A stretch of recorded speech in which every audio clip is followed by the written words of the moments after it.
Thank you, sir. Sue, I forgot to mention your situation in prayer, but we will be praying for you. Okay, let's take our Bibles now, and we will turn to the book of Judges. As Leon Morris, the great creationist theologian, he wrote a commentary called The Distressing Days of the Judges. And we see there the pattern over and over again where there was no king in Israel, and every man did what was right in his own eyes. So that meant that what's all right for you might be different for me. So there was no standard, and people totally disregarded that standard, which was the Word of God, all the way through this chapter, which is the longest to end the book of Judges. We see God working, but we don't see any of the children of Israel asking God for anything. And so it's kind of like the book of Ruth, where we don't see God hardly even mentioned now. The writer does or mention that God does do a couple of things here, but it's underhand. He's not doing it directly with any one person. And so we see that, and as a result of the cultural bondage, they were under bondage both culturally and, of course, as a result of that, militarily. And as we see the cultural bondage of our country today, where we're getting into sins, and we have such an appetite for sin that I'm not sure we can turn away from it. I mean, we are so wrapped up in the immorality of our entertainments, of the pleasures of the flesh and so forth, that we are addicted to sin. And how difficult it would be to come back out for us to have a revival with all the things that are going on today. But let's turn now to Judges chapter 9, and we're looking at a man named Abimelech. Now, we were introduced to him back in chapter 8. He was Gideon's son, and Gideon had several wives and a concubine, which was kind of a slave girl, I guess what they call it, a slave with privileges or whatever. But here he had a son through her, and his name, as we see in verse 31, was Abimelech. Abimelech means my father is king. Now, as we've said throughout the Bible, in the Old Testament especially, and we talked about dominion this morning, how many times the children were named by the mother. And so and of course, naming of a child or naming in the Bible showed that you had power, that you had authority over that person or dominion over that person. And for instance, whenever Nebuchadnezzar came in, he changed Hananiah, Azariah, and Mishael. He changed their names to what? Anybody remember? There was Hananiah, Azariah, and Mishael. What was their name whenever Nebuchadnezzar changed their names? Meshach, Shadrach, and Abednego. And so he changed them into the names of Babylonian names because he had the power. They were slaves, so he changed their names. And he even changed Daniel's name too. But we see that she named her son, and he probably grew up around Shechem because this is the prominent city that we're going to see here. And he had a lot of his friends and a lot of people around there. Now notice what happens in chapter 9. Then Abimelech, the son of Jerubbaal, which was Anti-Bel, remember that was another name for Gideon, went to Shechem to his mother's brothers. Now remember, she's a concubine. His mother was a concubine, and she lived in Shechem with a lot of her family around. So she was kind of a woman that lived with her family, but then would be with her husband for a while or whatever. So she was kind of she was always a tweener, as far as what she could do. As far as we see that Gideon was very wealthy. He refused being a king, but he lived like a king. Remember all that gold that he kept and so forth. And so notice he went to the house of his mother's father, saying, "Please speak in the hearing of all the men of Shechem, which is better for you, that all 70 of the sons of Jerubbaal reign over you, or that one reign over you? Remember that I am of your own flesh and bone. Now, I know I'm the low man on the totem pole, and I know that I'm just, not much, but I am your brother. And do you want those other guys to have all the privileges? Remember, they got all the gold and everything from their daddy. Hey, we might be able to chip in on that. And so why should these people have any influence over us? And his mother's brethren spake to all and his mother's brothers spoke all these words concerning him in the hearing of all the men of Shechem. So they had a big city council, and their hearts were inclined to follow Abimelech. For they said, he is our brother. Notice there again, that kind of, and again, we see this situation, I've said several times, where God did not condemn expressly in the Word of God Gideon's multi-wives and 70 sons. But we see that he condemned it by their actions. And we see the huge problems that is caused by polygamy. And so, folks, we are having all these things today where marriage has been totally broken down by the Supreme Court. And we're hearing about, what do they call them, thruples and all these different terms that they're using about how that you can have more than one spouse and all these things. That is just a sowing of confusion. And then we have people, there's a football player out there that he's got 10 different baby mamas. I mean, how great. And in other words, 10 women that are not his wife that has his children. I mean, what he's saying there is, I got enough money that I can have the beautiful girls and even afford to have children through them. Well, that's what, when you have 70 kids, you got to have a little bit of money, you think? How many of you have a couple of kids and you wonder how you're going to make it back or whatever? And so it is. We see that when you have 70 and they can live pretty well, then you're showing it's kind of like living in a big mansion and driving fancy cars. That would be kind of in this agrarian society that they lived in. And so, and they said, he is our brother. So they gave him 70 shekels of silver from the temple of Baal Berith.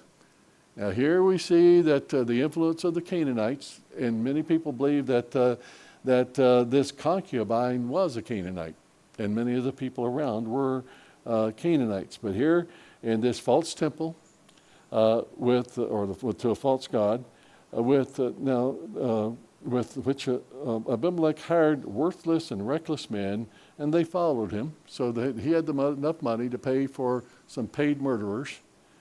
And then he went to his father's house at Ophrah, which is about 10 miles away, and killed his brothers and 70 sons of Jerubbaal. Now, when you see that, okay, there'd be 69 if there were 70 children altogether.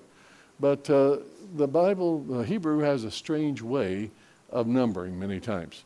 You'll see that the book of Acts says, and they gathered with the 12. Well, there were only 11 after Judas was put away, but they still called them the 12. Well, here you had the 70. And so you'll see that several times in Scripture, especially talking about Jews, where they'll keep the number up, even though there might not be. It's kind of like the Big Ten Conference. I think there's 14 teams now, but they call it the Big Ten, whatever, to keep the identity there. And so we see that they killed the brothers, the 70 sons of Jerubbaal, on one stone. Now that's going to be interesting because we'll see a stone is very prominent at the end of the chapter. But Jotham, so actually there was only 68 brothers that were killed, because Jotham, the youngest of Jerubbaal, was left because he hid himself. And all the men of Shechem gathered together at Beth Millo. Now that would have been the tower that was there. That'll play prominently again. And they went to Abimelech the king to the terebinth tree, or the oak tree, or the tree there, at the pillar which was in Shechem. Now, this is the very place that Joshua had placed a copy of the law. So you can see how far the total disregard for the law, a total giving themselves over to the hedonism of these temple worshipers. We'll see them even as a worship in a few moments. But we see the utter disregard for God. And so, but Jotham gives one of these, and you'll see this through Scripture, kind of a riddle poem. And the Hebrews were good about this. They would talk about certain things. It's kind of a parable poem. And he wants to come to a point. And so we see, listen to me, Jotham now speaking. And he's speaking from the very place here at Mount Gerizim, which was where Joshua spoke to the people before, after they had conquered Jericho, as they were going into Jericho and conquering the land. So these places were all very prominent, but look how that they had been degraded by the sins of the people. Listen to me, you men of Shechem, that God may listen to you. The trees once went forth to anoint a king over them. And they said to the olive tree, reign over us. But the olive tree said to them, should I cease giving oil, which they honor God and man, and go sway over trees? So then he said, the trees, said to the fig tree, and same thing happened. Should we give up our fruit and go and hold sway or rule over the other trees? Verse 12, and then he said to the vine, come and reign over us. And the vine said, should I give up the wine in order to do it? So we see that these three classes of people, these three different groups of people, and actually trees here, he's using them. And remember those poles and those trees. Many of them were worshipped, and the groves and so forth. And so he's talking as if these were gods. And they're saying, no, we don't want to reign over them. But then he says a bramble. Notice in verse 14. Then all the trees said to the bramble. And a bramble is just an old, it was a very dried up vine with a lot of thorns on it. It didn't grow much. It wasn't good for wood. The only good thing about a bramble was to throw it in the fire, and it could give you a very quick combustion so you can put other logs on top of it. So it was good kindling wood. That was about it. But and so it was worthless. But he said, and so he says, and then all the trees said, reign over us. And the bramble said to the trees, if in truth you anoint me as king over you, then come and take shelter in my shade. You have to really crawl down to get under an old thorn bush. He says, in my shade. But if not, let fire come out of the bramble and devour the cedars of Lebanon. And fire is going to come. And this is kind of prophetic because, the bramble is going to create a fire right there in Shechem. And then, therefore, Jotham is still speaking. He says, now therefore, if you have acted in truth and in sincerity in making Abimelech king, and if you have dealt well with Jerubbaal, or Gideon, and his house, and have done to him as he deserves, for my father fought for you and risked his life. Now listen, if you think you've done good, don't forget that my father was the one who fought for you and delivered you out of the hand of Midian. But you have risen up against my father's house this day and killed the 70 sons on one stone. Now, for one thing, you see the blood and the gore that's all the way through this yuck moments that we talk about over and over again in the book of Judges. I mean, blood just flows.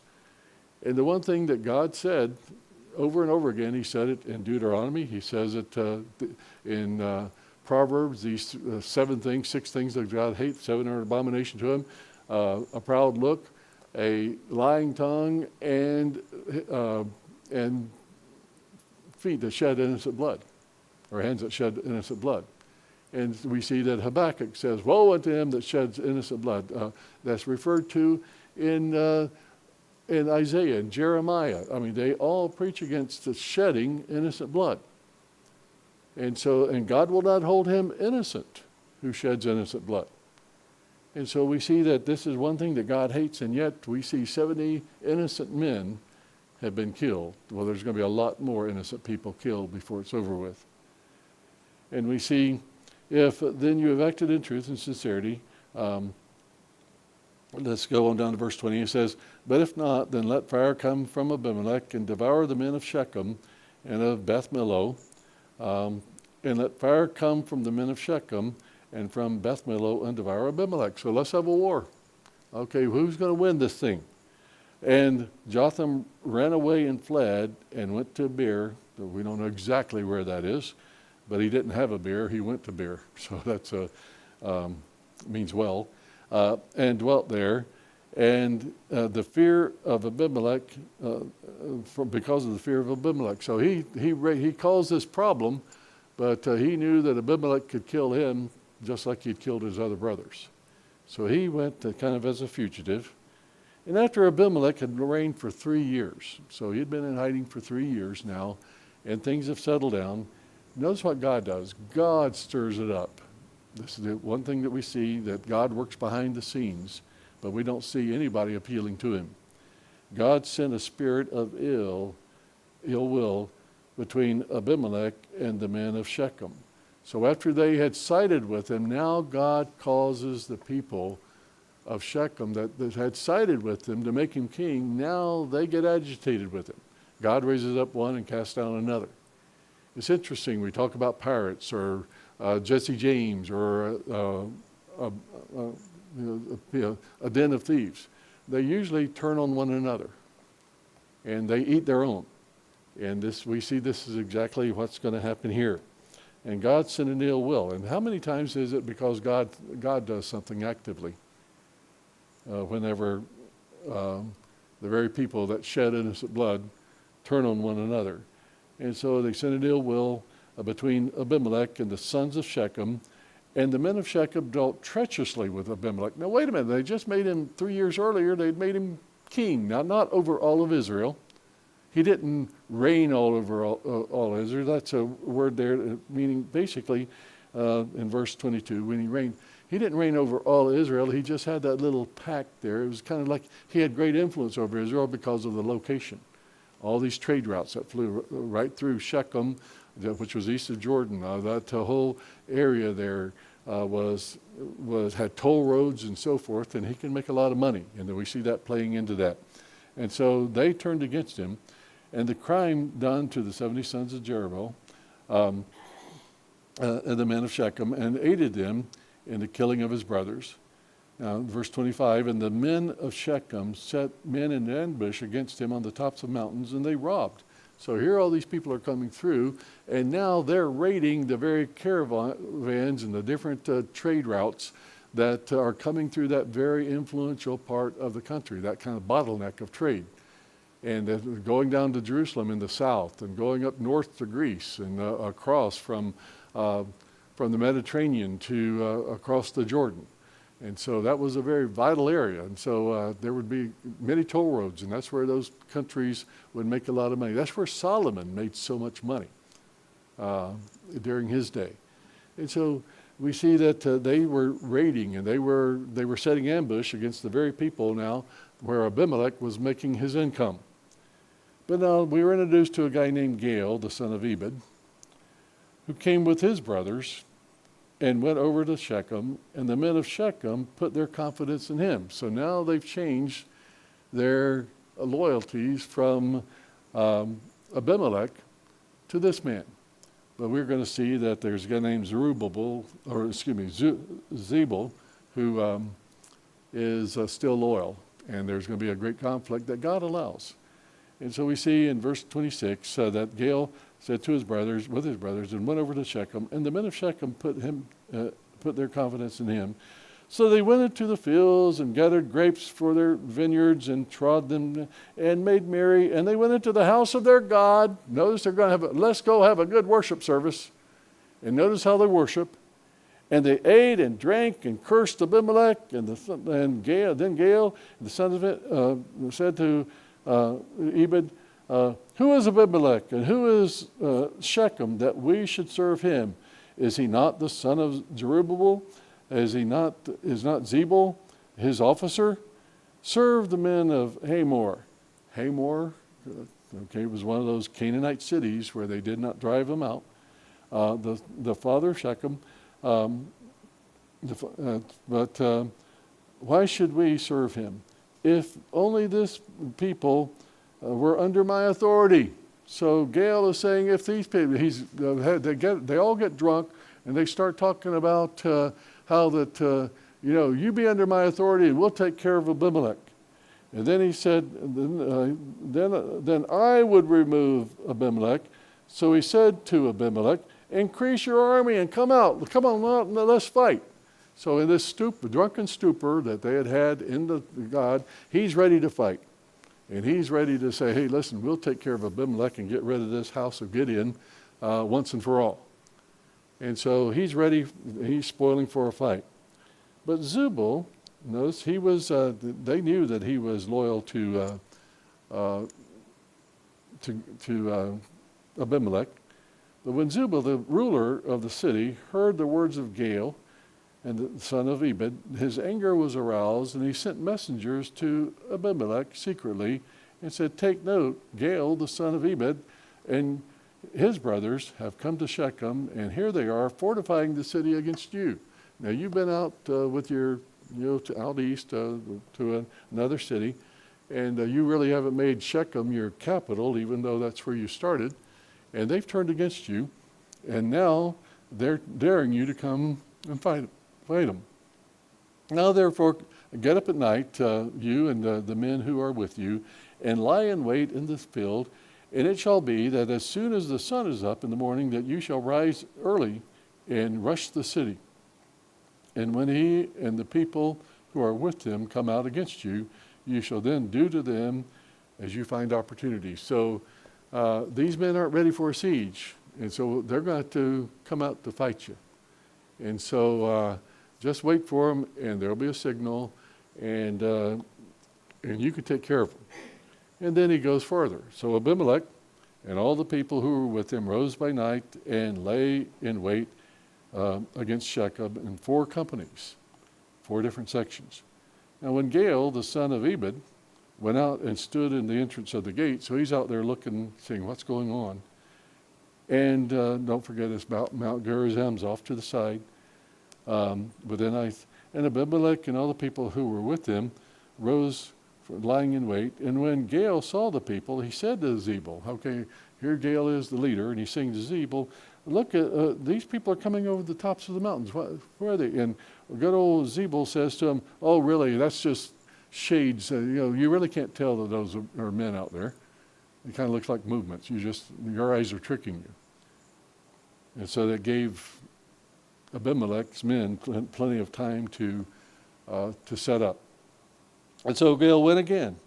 And so you see all the people are coming down to the center of the land, and another company is coming from the diviners, Tibereth tree. There's that tree again.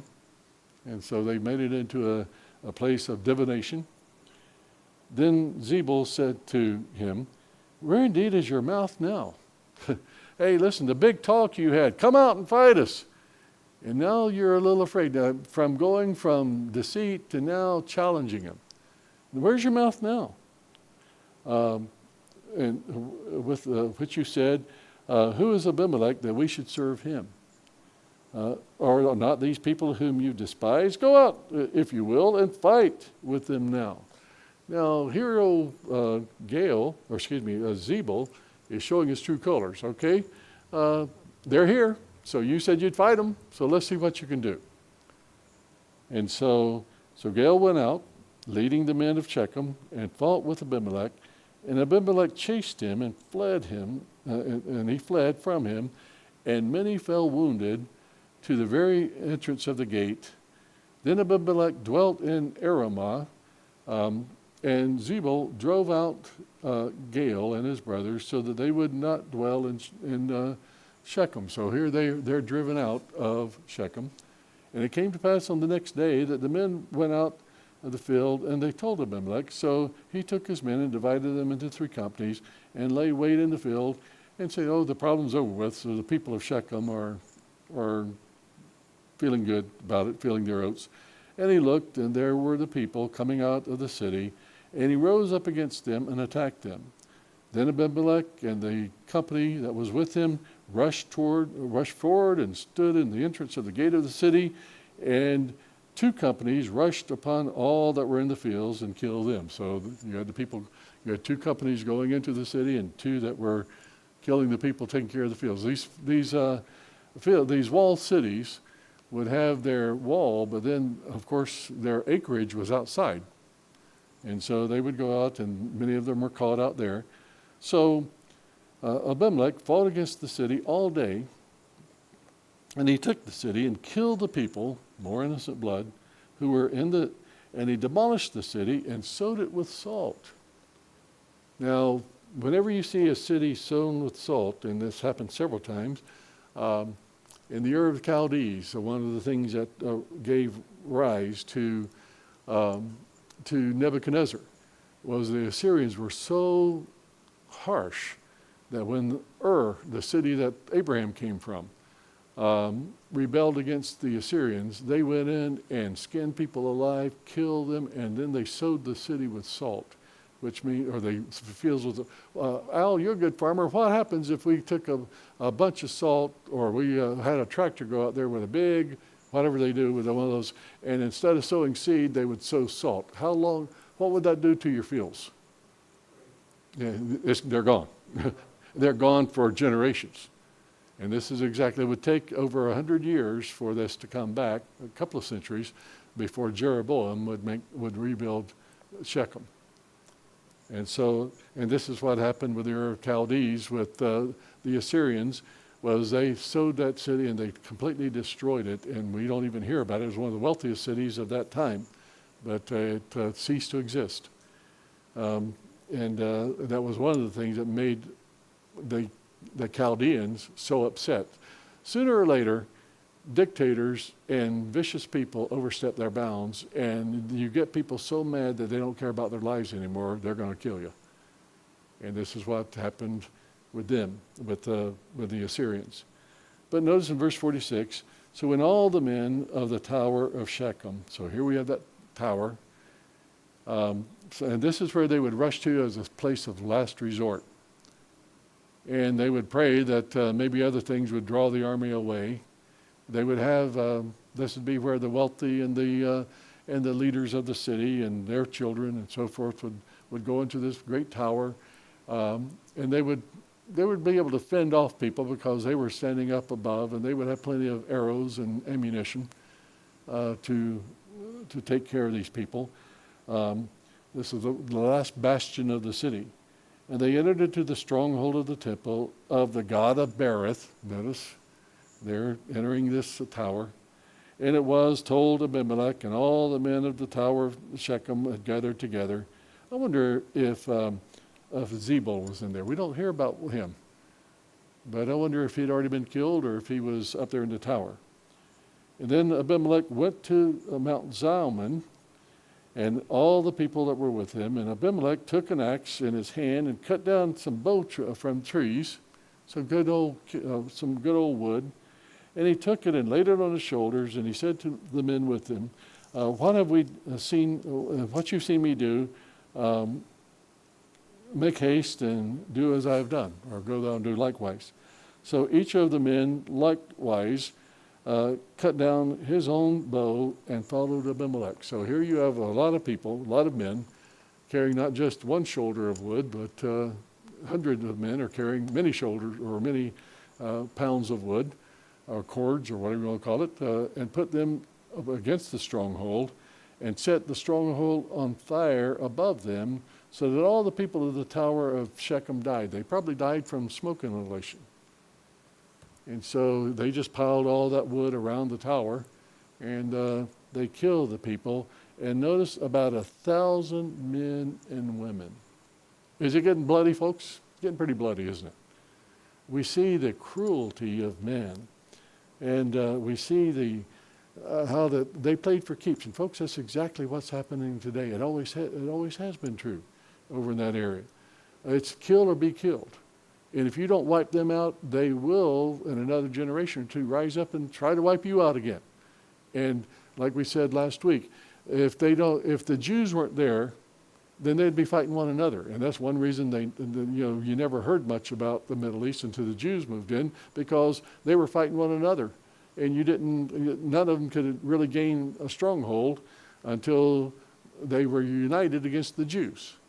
And so, again, we see that this is very true even today. And so we see now in verse 50, then Abimelech went to Theber, and he encamped against the Thebez, which was another town that was in his realm, but they had turned against him too, and took it. And there was a strong tower in that city, and all the men and women and all of the city fled and were shut themselves, and they went into the top of the tower. So Abimelech came as far as the tower and fought against it, and he drew near the door of the tower to burn it with fire. But a certain woman dropped an upper millstone on Abimelech's head and gave him a splitting headache. No, it says crushed his skull. But that would be they would be the big millstones that the ox would, it would take an ox to go around and around. And then there were those household millstones where the women usually would grind their bread. And these things could weigh as much as 20 to 30 to 40 pounds. And so she probably had a 30-pound millstone. And that's not much, but when you're dropping it from a tall tower, you don't want to be hit with it, do you? But notice it came down and it hit him. Now remember earlier, Zebah and Zalmunna did not want to be killed by a child. And we saw earlier where Sisera did not want to be killed by a woman. And here we see that not only we see that the shame of Abimelech, he would have a lot rather died by another soldier than by a woman. And he would much rather die by the sword as a warrior than from a toaster thrown by a woman, basically today. And so again, this was an ignominious way of dying. And so it was really kind of it really, in the eyes of those people, it made him look, he didn't die valiantly. He didn't die with his boots on, let's put it that way. And so then he called quickly, and the young man, his armor bearer, and said, "Draw your sword and kill me, lest men say a woman killed him." So the young man thrust him through. Here we have a kid, though, thrust him through, and he died. And when the men of Israel saw that Abimelech was dead, that they departed every man to his place. What a horrible story. Boy, wouldn't it be good to have, and then they lived happily ever after. But we don't see it. We see the degradation just going down and down and down. These people keep turning away from the Lord. Thus the Lord, this is where just a couple of times in the whole chapter, God repaid wickedness of Abimelech. Now, we could say Abimelech came from some bad backgrounds. Yes, his mother was a slave girl, and his father probably didn't give him a whole lot of help. But he shed innocent blood. And folks, we better be very careful with that idea of shedding innocent blood. We better be very careful when it comes to abortion. What is innocent? When does it life become? We better pay very serious, and I know different people think of different times, but what we do know that once a child is born and it's laid on the table and the governor of Virginia, former governor of Virginia, says, we'll keep them as comfortable as possible until they die, then that's shedding innocent blood. And so we see that this is more. I mean, we better be very careful.